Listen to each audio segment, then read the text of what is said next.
ఓం శ్రీ మహాగణాధిపతయే నమః. ఓం శ్రీ గురుభ్యో నమః. ఓం నమః శివాయ. మార్కండేయ పురాణంలో ఆ పక్షులు చెబుతూ ఉన్నాయి. పూర్వము విపులుడు అనే మునికి సుకృశ తుంబురులను 2 పుత్రులు కలరు. అందులో పెద్దవానికి మేము 4 పుత్రులం పుట్టాము. మేము తల్లిదండ్రులయందు భయభక్తులు కలిగి వేదాధ్యయనాదులను చేయుచున్నాము.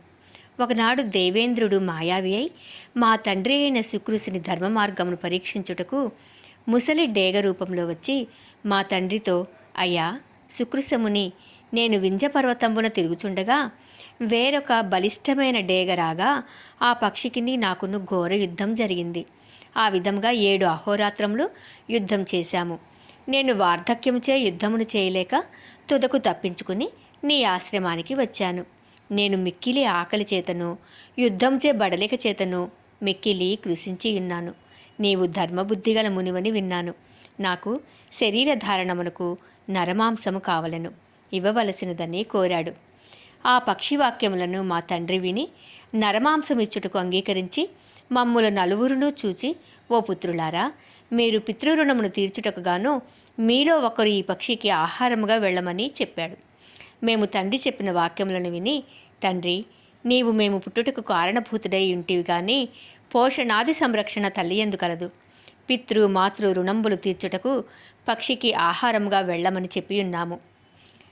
ఆత్మానం సర్వదారక్షతే శరీరమాద్యం కలు ధర్మ సాధనం అని పెద్దలచే చెప్పబడి ఉన్నది.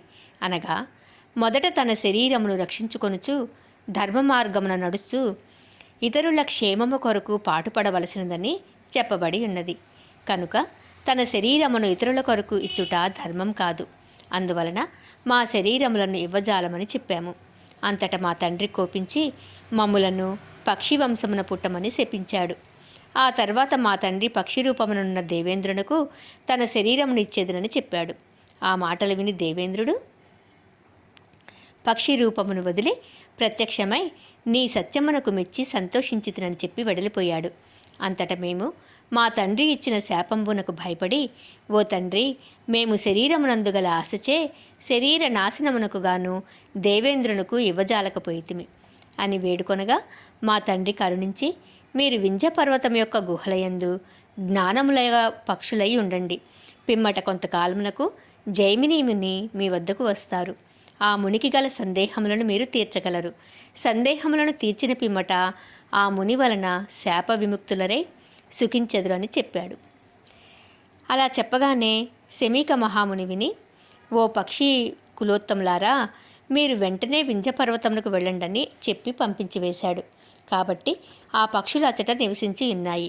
నీవు అచ్చటికి వెళ్ళి నీ సంశయములను తీర్చుకోమని చెప్పి మార్కండేయుడు జైమిని మునిని వింధ్యపర్వతం వద్దకు పంపించి వేశాడు. ఇక జైమిని ధర్మపక్షుల సంవాదం గురించి రేపటి రోజున తెలుసుకుందాం. ఓం నమః శివాయ.